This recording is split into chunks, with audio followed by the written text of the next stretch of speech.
Hi guys, my name is Jonathan David and welcome to my channel where we talk about everything finance. In today's video, I got a treat for you guys. We're going to be talking about 5 common expenses that can be easily eliminated to help you go on the path of financial independence and be able to retire early. So if you guys are new to my channel, we talk about this quite a bit, but when we talk about personal finance, the first and foremost thing is you got to take an interest in it. If you don't have an interest, you're not going to be able to do these other steps that I'm going to outline for you real quick. The second part is you're going to be able to have that desire to learn, the desire to reach out to resources, to look at YouTube channels, to look at blogs, to look at all the resources that are available in today's internet age.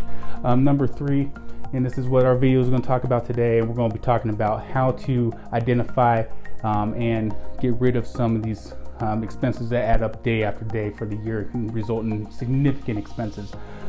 4, once we have that, we're going to talk about the budget, where you have to assign every dollar for a purpose. That way you can track to see what you're doing.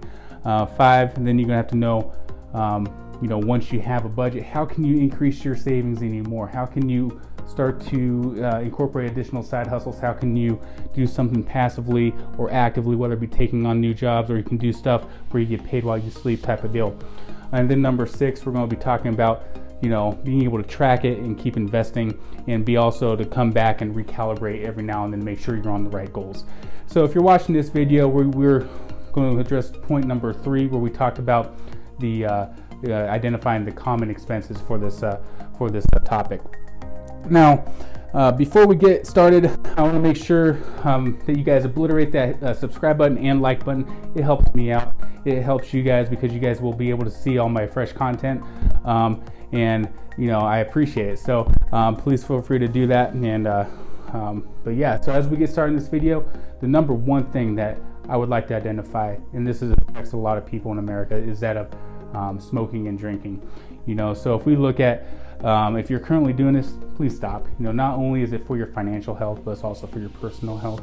As you get older and looking to retire early, financial independence, you want to be healthy enough to be able to take advantage of those times, right? So, but not to mention your wallet's also going to help you. So if we're looking at the Centers of Disease Control, they say on average, if you smoke a pack a day, which is about, I want to say $5 or so a day, you're going to be able to, it'll be setting you back about $200 a month, or about $2,400 a year. Which over 10 years is $24,000. Now, if you look at the Roth IRA, max contributions, what is it? $6,000 a year. You're almost 40 to 50% of yourself fully funding that just by quitting that vice right off the bat. It is astounding how much you can save and invest in your future if you're able to cut out that bad habit.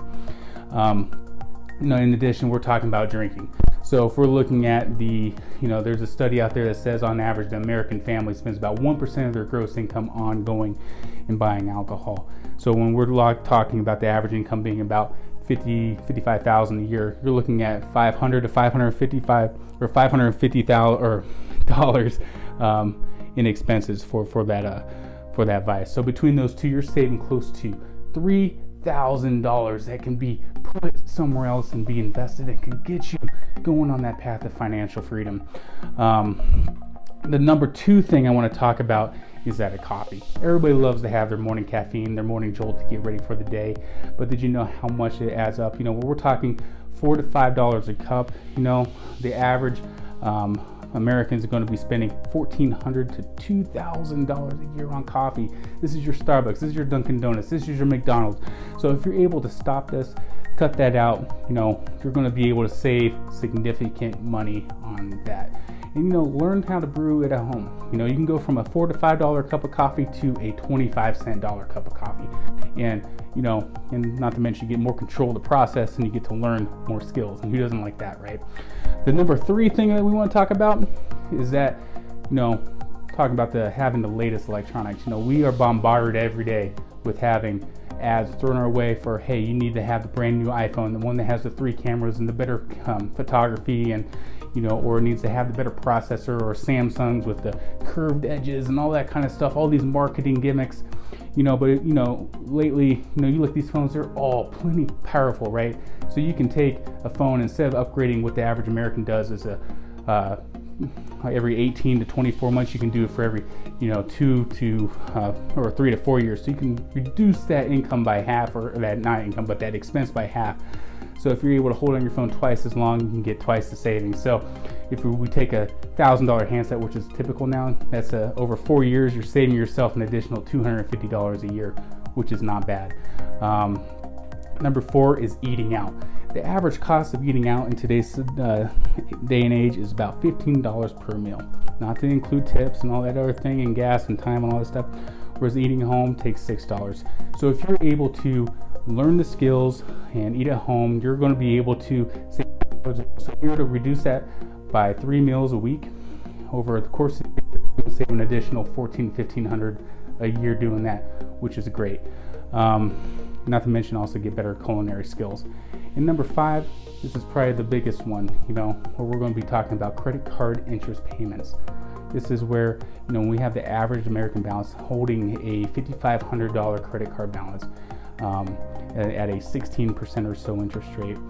And if you don't pay that off every month, you're going to be paying on average about $850 to $900 a year on credit card interest, according to a study.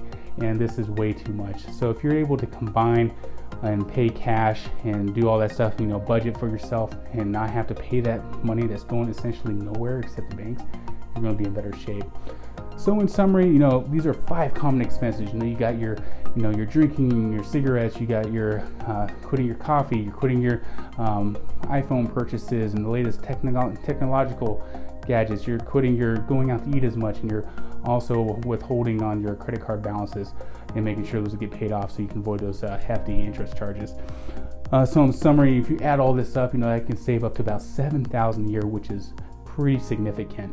And there are many others. You can talk about expensive gym memberships. You can talk about, high cell phone plans. You can talk about having car payments are more than you need, and going on vacations and all this kind of stuff where you can limit these expenses that are needlessly while you pursue this path of financial independence.